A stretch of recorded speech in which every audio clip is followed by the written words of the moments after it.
ಈಗ ಸರ್ಗಳಿಗೆ ಸ್ಕೂಲಲ್ಲಿ ಮಾಸ್ಟರ್ಗಳು ಪಾಠ ಗಿಟ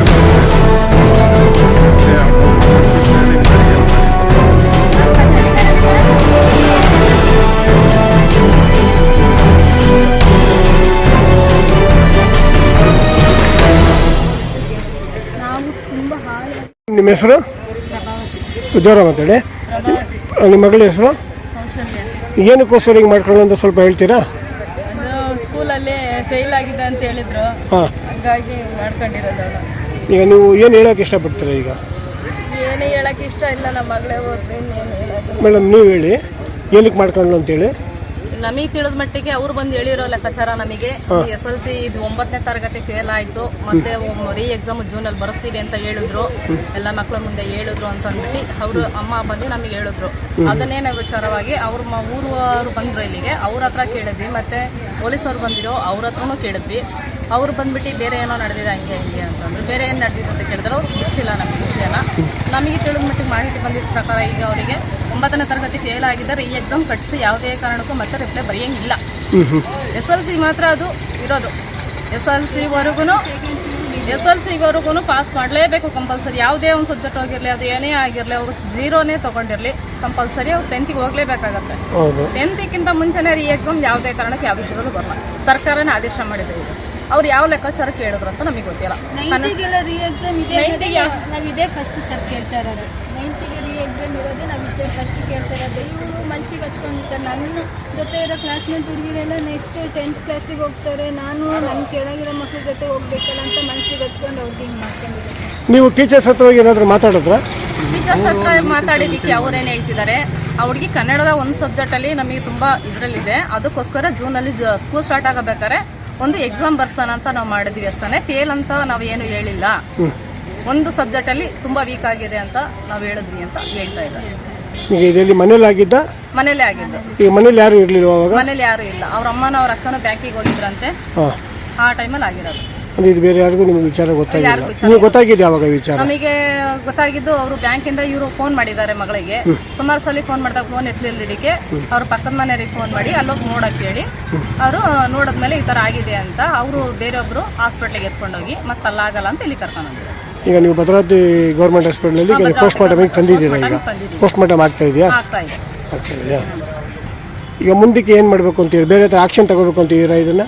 ಈಗ ಸರ್ಗಳಿಗೆ ಅವರು ಊರಲ್ಲಿ ಕೇಳಿದಕ್ಕೆ ಅವ್ರೇನು ನಾವು ಫೇಲ್ ಮಾಡಿದ್ವಿ, ಫುಲ್ ಫೇಲ್ ಮಾಡಿದ್ವಿ ಅಂತ ನಾವೇನು ಹೇಳಿಲ್ಲ. ಒಂದು ಸಬ್ಜೆಕ್ಟಲ್ಲಿ ಮಾತ್ರ ತುಂಬ ವೀಕ್ ಇದೆ, ಕನ್ನಡ ಒಂದು ಪಾಸ್ ಮಾಡ್ಕೋಬೇಕಾಯಿತು. ಕನ್ನಡ ಸಬ್ಜೆಕ್ಟಲ್ಲಿ ತುಂಬ ವೀಕ್ ಇದೆ ಅಂತ ಅಂದ್ಬಿಟ್ಟು SLCಗೋಸ್ಕರ ಮುಂದೋಗ್ಲಿ ಅಂತ ಅಂದ್ಬಿಟ್ಟು ಕನ್ನಡದಲ್ಲಿ ವೀಕ್ ಇದೆ ಅಂತ ನಾವು ಹೇಳಿದೀವಿ ಅಂತ ಹೇಳಿದ್ರು. ಜೂನಿಗೆ ಕಟ್ಕೊಂಡು ಒಂಚೂರು ಮಾಡ್ಕೊಂಡು ಹೋಗಿ ಅಂತ ಹೇಳಿರೋದು.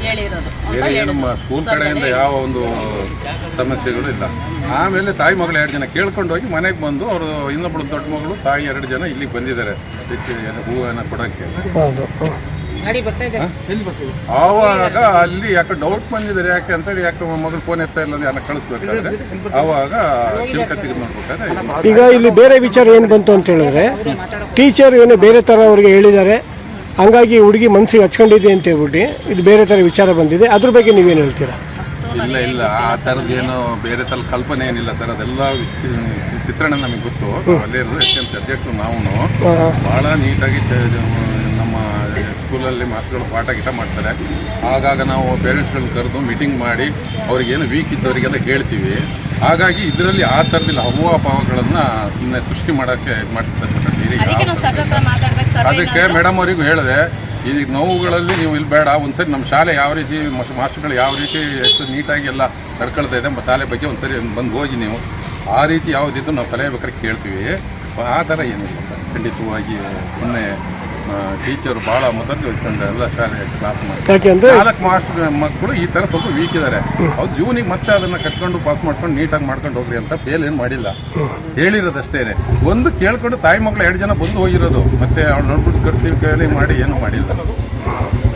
ಅದಕ್ಕೋಸ್ಕರನೇ ನಾವು ಇವ್ರಿಗೆ ಕೇಳಿದ್ವಿ, ಸರ್ ಈ ಥರ ಹಿಂಗೆ ಪ್ರಾಬ್ಲಮ್ ಇದೆ, ನೀವು ಸ್ವಲ್ಪ ಸ್ಕೂಲಲ್ಲಿ ಊರಲ್ಲಿ ಸ್ವಲ್ಪ ಇದು ಮಾಡ್ರಿ ಅಂದಾಗ ಅವ್ರು ಹೇಳಿದ್ರು ನಮಗೆ ಇದೆಲ್ಲ ಇದಾದ್ಮೇಲೆ ನೀವು ಒಂದ್ಸಲಿ ನಮ್ಮೂರಿಗೆ ಸ್ಕೂಲ್ ಹತ್ರ ಬಂದು ನೋಡಿ ಯಾವ ಥರ ಇದೆ ಎಜುಕೇಷನ್ ಹೆಂಗೆ ನಡೆಸಿದ್ದಾರೆ ಬಂದು ನೋಡಿ ಅಂತ ಹೇಳಿದ್ರು. ಅದಕ್ಕೆ ನಾನು ಹೇಳಿದ್ದೀನಿ, ನಾನು ಒಂದ್ಸಲಿ ಬರ್ತೀನಿ ನಿಮ್ಮೂರಿಗೆ ಬಂದು ನಾನು ಶಾಲೆ ನೋಡ್ತೀನಿ, ನಮ್ಮ ಮಕ್ಕಳು ಸರ್ಕಾರಿ ಶಾಲೆಯಲ್ಲಿ ಓದೋದು, ಬಂದು ಒಂದ್ಸಲಿ ನಾನು ನೋಡ್ತೀನಿ ಅಂತ ಹೇಳಿದ್ದೀನಿ ಅವ್ರಿಗೆ. ಸರಿ ಒಂದ್ ಕಡೆ 2 ತಿಂಗಳು ಬಿಟ್ಟು ಬರಿಬೇಕು ಅಂತಾನೆ ಹೇಳ್ತಾರೆ. ಅದು ಯಾವ ತರ ಯಾರು ಹೇಳಿದ್ದು ಫೇಲ್ ಮಾಡಿಲ್ಲ ಅಂತ ಹೇಳಿ? ಈಗ ಸರ್ ಹೇಳಿದ್ರಲ್ಲ ಫೇಲ್ ಅಂತ ನಾವೇನು ಹೇಳಿಲ್ಲ, 2 ತಿಂಗಳು ಬಿಟ್ಟು ಸಬ್ಜೆಕ್ಟ್ ಮತ್ತೆ ಬರೀರಿ ಅಂತ ಅಂದ್ರೆ ಅದು ಸ್ವಲ್ಪ ಯಾವ ಇಂಪ್ರೂವ್ ಥರ ಮಾಡ್ಕೊಳ್ಳಿ ಅಂತ ಅಂತ. ನಂಗೆ ಅರ್ಥ ಆಗಲಿಲ್ಲ.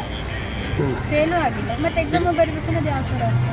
ಈಗ ನೆಕ್ಸ್ಟಿಗೆ ಹೋಗೋದಲ್ಲ ಮೇಡಮ್, ಇದು ಕನ್ನಡ ವೀಕ್ ಇದೆ ಅಂತ ಹೇಳಿದ್ರು. ಅದು ನನಗೆ ಡೌಟ್ ಸರ್. ಈ ಕಡೆ ಅವು ತೆಗಿಲ್ಲ, ಕೋಲಮು ತೆಗಿಲ್ಲ, ಮಧ್ಯದಲ್ಲಿ ಹೇಳ್ತಾ ಇದ್ದಾರೆ ಅವ್ರು, ಏನಂತಾನೆ ಅರ್ಥ ಆಗಿಲ್ಲ ನನಗೆ. ಈಗ ನೀವು ಹೇಳ್ತಾರೆ ಏನಪ್ಪ ಅಂತ ಹೇಳಿದ್ರೆ ಅವ್ರು ಫೇಲು ಅಂತ ಫೇಲು ಹೇಳಿಲ್ಲ, ಅಂತ ನಾವ್ ಹೇಳಿಲ್ಲ ಅಂತ. ಈಗ ಇನ್ನೊಂದು ಸಬ್ಜೆಕ್ಟ್ ನ 1 ತಿಂಗಳು ಬಿಟ್ಟು ಬರೀರಿ ಅಂತ ಹೇಳಿದ್ವಿ ಅಂತ. ಇನ್ನೊಂದು ಸಬ್ಜೆಕ್ಟ್ ಹೋಗಿದೆ ಅಂದಾಗ ಅಲ್ಲಿ ಫೇಲ್ ಆಗಿದೆ ಅಂತ ಅರ್ಥ ಅಲ್ವಾ ಅಲ್ಲಿ? ಹೌದು, ಫೇಲ್ ಆಗಿಲ್ಲ ಅಂತಾನೆ ಇವರೇ ಹೇಳ್ತಾರೆ, ಇನ್ನೊಂದು ಸಬ್ಜೆಕ್ಟ್ ಬರಿಬೇಕು ಅಂತಾನೆ ಇವರೇ ಹೇಳ್ತಾರೆ. ಇದು ಯಾವ ತರ ಅರ್ಥ? ಮಾರ್ಕ್ಸ್ ಕಾರ್ಡ್ ಏನಾದ್ರು ಕೊಟ್ಟಿಯಾರ? ಇಲ್ಲ ಮಾರ್ಕ್ಸ್ ಕಾರ್ಡ್ ಕೊಟ್ಟಿಲ್ಲ. ಸರ್ಕಾರದಲ್ಲಿ ಆದೇಶ ಆಗಿರೋದು SLC ವರೆಗೂ ಯಾವುದೇ ಮಕ್ಕಳಿಗೂ ನಾವು 0 ತಗೊಂಡ್ರು ಸತ ಅವರು 10th ವರ್ಕ್ ಹೋಗ್ಲೇಬೇಕಾಗತ್ತೆ. ಆಮೇಲೆ ಅವರು ಪಬ್ಲಿಕ್ ಎಕ್ಸಾಮ್ ಬರೆದಾಗ ಅವ್ರಿಗೆ ಏನಾರ ಹೌಸ್ ಎಷ್ಟು ಸಬ್ಜೆಕ್ಟಲ್ಲಿ ಹೋಗ್ತಾರೋ ಅವಾಗಲೇ ಫೇಲ್ ಅಂತ ಅವ್ರಿಗೆ ಅರ್ಥ ಮೆತ್ತ ಹುಡುಗಿನೂ ಅಲ್ಲ ಸರ್, ತುಂಬಾ ಗಟ್ಟಿ ಮನುಷ್ಯರ ಹುಡುಗಿ. ಅವ್ರ ತಂದೆ ತೀರ್ಕೊಂಡಾಗ್ಲೂ ಕೂಡ ಅವ್ರ ಅಕ್ಕ ಅವ್ರ ಅಮ್ಮ ಎಲ್ಲ ಹಳ್ಕೊಂಡು ಕೂತಿದ್ರು, ಆ ಹುಡುಗಿ ಹಳ್ಕೊಂಡು ಕೂತಿಲ್ಲ. ಪಟ ಓಡಾಡ್ಕೊಂಡು ಏನು ಹಾಗೆ ಇಲ್ಲ ಅನ್ನೋ ಥರ ಗಟ್ಟಿ ಮನಸ್ಸಿಂದ ಚೆನ್ನಾಗಿದ್ರು. ಅದು ಅಷ್ಟು ಮನಸ್ಸು ನೋವಾಗಿ ಮಾಡ್ಕೊಂಡಿದ್ದಾಳೆ ಹಿಂಗೆ ಮಾಡ್ಕೊಂಡಿದ್ದಾಳೆ ಅಂದ್ರೆ ನಮಗೆ ತುಂಬಾನೇ ಬೇಜಾರಾಗ್ತಾ ಇದೆ. ಏನಂತ ಹೇಳ್ತಾರೆ, ಅದು ಯಾವ ಥರ ಏನು ಸಮಸ್ಯೆ ಆಗಿದೆ ಅನ್ನೋದು ನಮಗೆ ಇನ್ನೂ ಸರಿಯಾಗಿ ವಿಚಾರ ಗೊತ್ತಿಲ್ಲ. ತಿಳ್ಕೊಂಡ್ರೆ ನಮಗೆ ಗೊತ್ತಾಗೋದು ಏನಕ್ಕಾಗಿದೆ. ಅವಳೆಷ್ಟು ಆಕ್ಟಿವ್ ಆಗಿ, ಅವಳಷ್ಟು ಚುರುಕಾಗಿ ಯಾರೂ ಇದ್ದಿಲ್ಲ. ಆಗೋಕ್ಕಿಂತ ಮುಂಚೆ ಟ್ಯೂಷನ್ಗೆ ಹೋಗಿದ್ದಾರೆ ಮಾಸ್ಟರ್ ಟೀಚರ್ ಎಲ್ಲ. ಜೋರಾಗಿ ಮಾತಾಡಿ. ನಮಗಿಂತ ಮುಂಚೆನೇ ಹೋಗಿದ್ದಾರೆ ಮಾಸ್ಟರ್ ಟೀಚರ್ ಎಲ್ಲ ಟೇಷನ್ನಿಗೆ. ಹೋಗಿಲ್ಲ ಫಸ್ಟ್ ಅವರೇ ಫಸ್ಟ್ ಹೋಗಿದ್ದಾರೆ. ಏನು ಕಾರಣ ಸರ್? ನಮ್ಮ ಹುಡುಗಿ ನಾವು ಹೋಗ್ಬೇಕಿತ್ತು, ನಮ್ಗಿಂತ ಮುಂಚೆ ಟೀಚರ್ ಮಾಸ್ಟರ್ ಸ್ಟೇಷನಲ್ಲಿ ಹೋಗಿ ಮಾಡೋದು. ಹಾಸ್ಪಿಟ್ಲಿಗೆ ಬಂದು ಆಮೇಲೆ ನಾವು ಹೋಗಿದ್ವಿ. ಅದು ಉದ್ದೇಶನೇ ಏನಿರ್ಬೋದು ಅನ್ನೋದು ನಮಗೆ. ನಾನು ಆಗಾಗ್ಗೆ ಹೇಳಿದ್ದು, ನೀವು ಟೀಚರ್ಸ್ ಹತ್ರ ಮಾತಾಡೋದು ಅಂತ ಕೇಳಿದ್ದು, ನಾನು ಅದಕ್ಕೆ ಅವ್ರು ಏನು ಹೇಳಿದ್ರು ಅಂತ ಕೇಳಿದ್ದು ಅದಕ್ಕೆ. ಅಷ್ಟೇ ಹೇಳಿದವರು.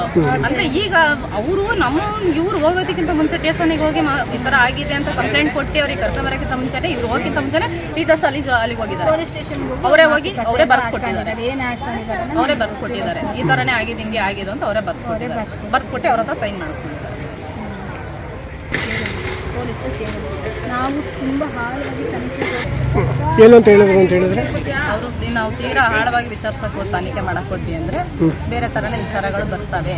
ಅವೆಲ್ಲ ನಿಮಗೆ ಗೊತ್ತಿಲ್ಲ, ನಾವೆಲ್ಲ ತನಿಖೆ ಮಾಡಿದ್ರೆ ನಾವು ಕಂಪ್ಲೇಂಟ್ ಬರ್ತಿರೋದು ಅಂತ ಹೇಳಿದ್ರು. ಈಗ ನೀವು ಕಂಪ್ಲೇಂಟ್ ಆಗಿದೆಯಲ್ವಾ? ಕಂಪ್ಲೇಂಟ್ ಆಗಿದೆ. ಅದು ಕಂಪ್ಲೇಂಟ್ ಬರ್ತಿರೋದು ಮಾಸ್ಟರ್ಗಳೇ ಬರೆದು ಕೊಟ್ಟಾದ್ಮೇಲೆ ನಮ್ಮ ಅಕ್ಕ ಸೈನ್ ಮಾಡಿ ಬಂದಿರೋದು. ಇವ್ರು ಏನಾಗಿದೆ ಇಟ್ಕೊಂಡ್ಬಿಟ್ವಿ ಸರ್, ನಾವು ಹೋಗೋಕ್ಕಾಗಲಿಲ್ಲ. ಅವರಿಬ್ರು ಮಾತ್ರ ಕರ್ಕೊಂಡು ಹೋದ್ರು. ಅಮ್ಮ ಮಕ್ಕಳಿಗೆ ಇಬ್ಬರಿಗೆ ಕರ್ಕೊಂಡು ಹೋದ್ರು ಸರ್. ನಮ್ಗೆ ಏನಾಯ್ತು ಅನ್ನೋದು ಸರಿಯಾಗಿ ಗೊತ್ತಿಲ್ಲ, ನಮಗೆ ಗೊತ್ತಿಲ್ಲ ಅಷ್ಟು ಇಷ್ಟೇ ಸರ್.